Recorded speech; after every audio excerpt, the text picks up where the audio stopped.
नमस्कार। और बताइए दोस्तों, क्या हाल है? कोरोना की क्या हाल चाल है? ठीक है, बढ़िया है। ठीक है, आइए देखते हैं। हम अभी थोड़ा सा 1-2 दिन गैप हो गया था कुछ निजी प्रॉब्लम की वजह से। ठीक है, तो हम हिंदी में स्वर के प्रकार की बात कर लिए थे और आज व्यंजन की बात कर लेते हैं। ठीक है, और इसमें कुछ चीज़ें हैं जो अक्सर परीक्षा में पूछी जाती है, हम उसको थोड़ा थोड़ा करके आपको बता रहे हैं। ठीक है, आइए देख लेते हैं व्यंजन का वर्गीकरण।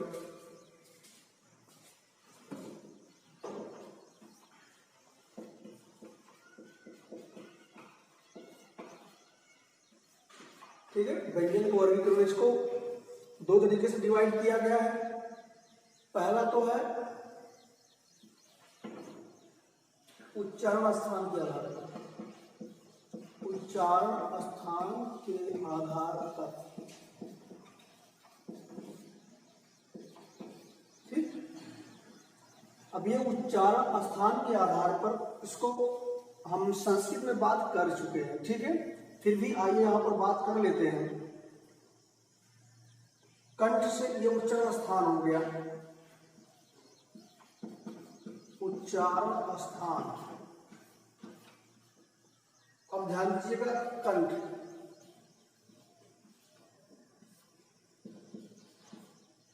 कंठ से उच्चरित होने वाले को, खो, गो, घो। ठीक है, ये पूरा का वर्ग आपका दिया जाएगा, इसको याद रखिएगा ऐसे सीधे सीधे। कंठ से पूरा का वर्ग। ठीक है, का वर्ग हो गया। इसके अतिरिक्त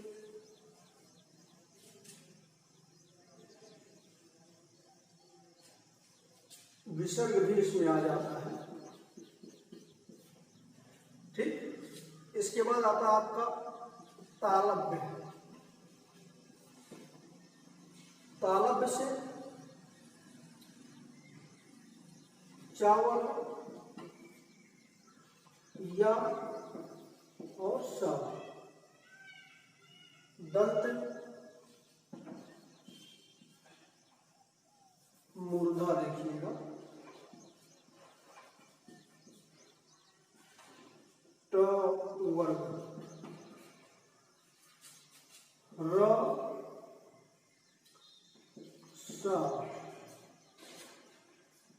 दंत ता वर्ग।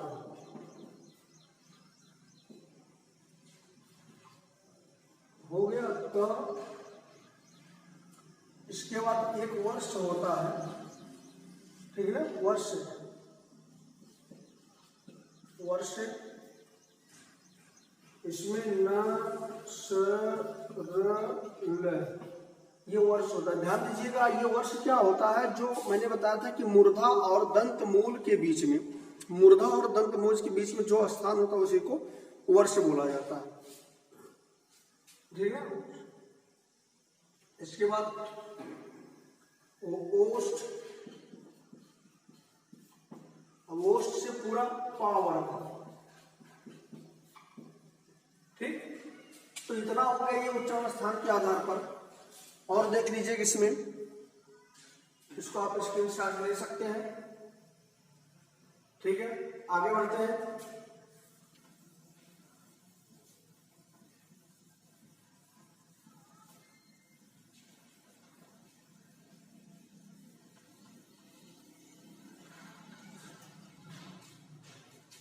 यहां पर इसके बाद देखिएगा, कातल बोलते हैं। ठीक है, कातल ले, ये आपका हा होता है,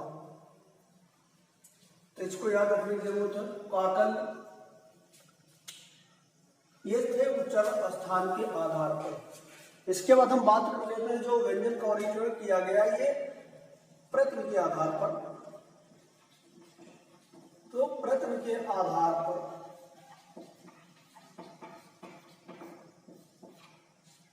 आइए बैठ जाइए। प्रत्यय के आधार पर इसको 2 तरीके से, वही मैंने बताया था आपको, एक बाह्य प्रत्यय होता है और एक आभ्यंतर प्रत्यय होता है। तो इसमें इसको बाह्य प्रतल और आभ्यंतर प्रतल में डिवाइड किया गया है, ठीक है ना। तो यहाँ पर अब पूरे तरीके से इसको हम अलग अलग पढ़ लेंगे। हम आपको बता दे रहे हैं यहाँ पर आभ्यंतर में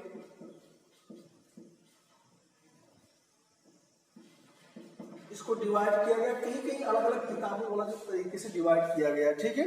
तो आपको बात करने की जरूरत, इसमें बहुत ज्यादा दो तरीके से डिवाइड किया, आभ्यंतर और बाह्य। उस आभ्यंतर और बाह्य को अनेक प्रकार से डिवाइड कर दिया गया है। तो सीधे सीधे यहां मैं आपको बता दे रहा हूं, व्यंजन में घोषत्व के आधार पर डिवाइड किया गया। ध्यान दीजिएगा, स्पर्श व्यंजन आपको पता ही है, स्पर्श व्यंजन क्या होते हैं, ये का से लेकर के मा तक होते हैं, का से लेकर मा तक होते हैं। इसके बाद स्पर्श संघर्षी, स्पर्श संघर्षी व्यंजन, इसमें च छ ज झ इतना आता है। संघर्षी देखिएगा, संघर्षी में को, ख, प, फ, ठीक है, ये सब आ जाते हैं संघर्षी में। इसके अलावा पार्श्विक, पार्श्विक के अंतर्गत केवल ला आता है। रड़ित या इसको लुंठित भी बोलते हैं, या प्रकंपित, ये रा होता है, इसको ध्यान दीजिएगा। ये इसलिए इसको हम लुंठित बोलते हैं, क्योंकि अगर रा को बोलिए आप तो ये आ जाता रा, आपकी जो जीभ होती है वो पूरी तरह से लड़काती हुई चलती है, इसीलिए इसको लुंठित बोला जाता है। इसके अलावा दो व्यंजन द्विगुण होते हैं, ध्यान दीजिएगा, द्विगुण। इसके अंतर्गत आपको रा आता है और ढा आता है, ठीक है ना। इसको उचित भी बोला जाता है, क्या उचित। तो यहां से आपको याद करना, स्पर्श व्यंजन में का से मा तक, स्पर्श संघर्षी में च छ जा होता है, संघर्षी में क ख प फा आ जाता है, पार्श्विक के अंतर्गत ला आता है। अक्सर पूछा जाता है कि पार्श्विक में क्या आता है, तो ला आता है। रड़ित, लुंठित या प्रकंपित में रा आता है। उचित, उचित इसको क्यों कहा जाता है, क्योंकि जब ढ और रा आप बोलते हैं तो आपकी जीभ क्या करती है, दंतों को यानी दांतों को छू करके वो झटके से ऊपर उठ जाती है, ठीक है। जैसे बोलिए अभी र, तो ये झटके से ऊपर उठ जाती है, इसलिए इसको द्विगुण बोला जाता है, ओके। इसके बाद इसका आपको अगर लेना इसके साथ ले लीजिए, फिर आगे बढ़ते देखिएगा।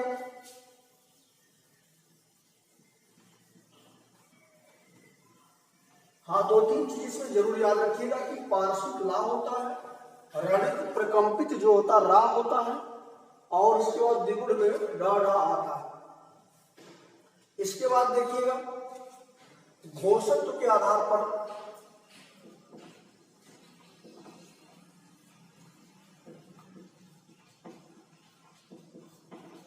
घोषत्व के आधार पर दो, एक हो गया घोष और एक हो गया अघोष। तो जो घोष में होता है इसको हम पढ़ा चुके हैं 345, मतलब तीसरा, चौथा, पांचवा प्लस सभी स्वर प्लस हा प्लस विसर्ग। तो इतने जो होते हैं घोष के अंतर्गत आते हैं, तीसरा, चौथा, पांचवा, सभी स्वर, हा और विसर्ग। अघोष में पहला, दूसरा प्लस आपका आ जाएगा सा और सा, ओके। इसी प्रकार से श्वास के आधार पर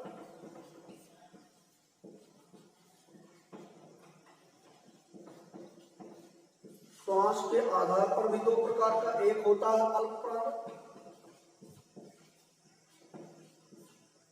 और एक होता है महाप्राण।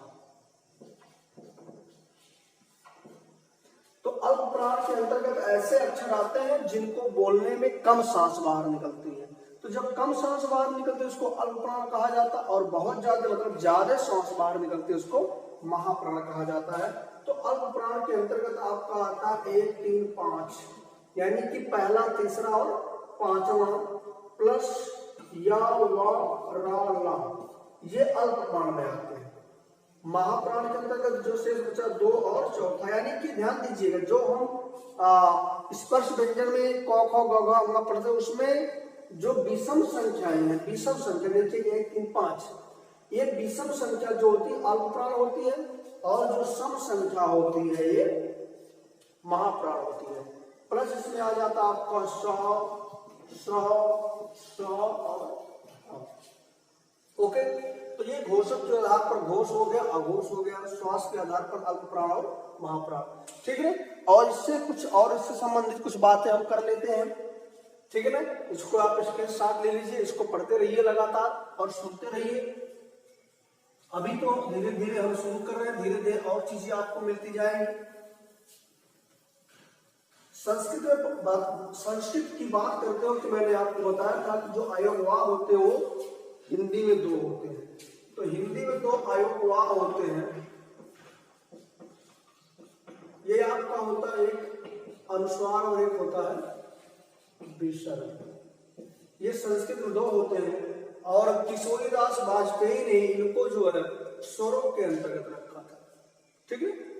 इसके बाद अनुस्वार और विसर्ग आपको पता ही है, ठीक है। अनुस्वार का मतलब होता है कि जिसका उच्चारण नाक से होता है, विसर्ग जिसका उच्चारण करते वक्त ये, इसकी वीडियो एक मैं डाला हूं शायद और वो अपलोड हो जाएगी 1-2 दिन में, आपको मतलब अभी अपलोड कर दूंगा। वहां पर अयोगवा, विसर्ग और अनुस्वार की बात मैंने किया है, ठीक है। तो ये इतनी जानकारी थी वर्णमाला से। इसके बाद और जो कुछ भी जानकारी वर्णमाला से संबंधित है, अगर कहीं पर कुछ छूटा है तो आप कमेंट करके हमसे पूछ सकते हैं, या जो चीजें नहीं समझ में आई वो भी कमेंट करके पूछ सकते हैं, ठीक है। उसके बाद हम आगे आपको शब्द पढ़ेंगे, फिर वाक्य पढ़ेंगे। तो इस तरीके धीरे धीरे हम पूरा व्याकरण आपको पढ़ाएंगे। और थोड़ा सा 2-4 दिन भाई थोड़ा कुछ काम की वजह से डिले हो जाता है, ठीक है। तो उसके लिए खेद है, फिर मुलाकात होती रहेगी। थैंक यू, धन्यवाद।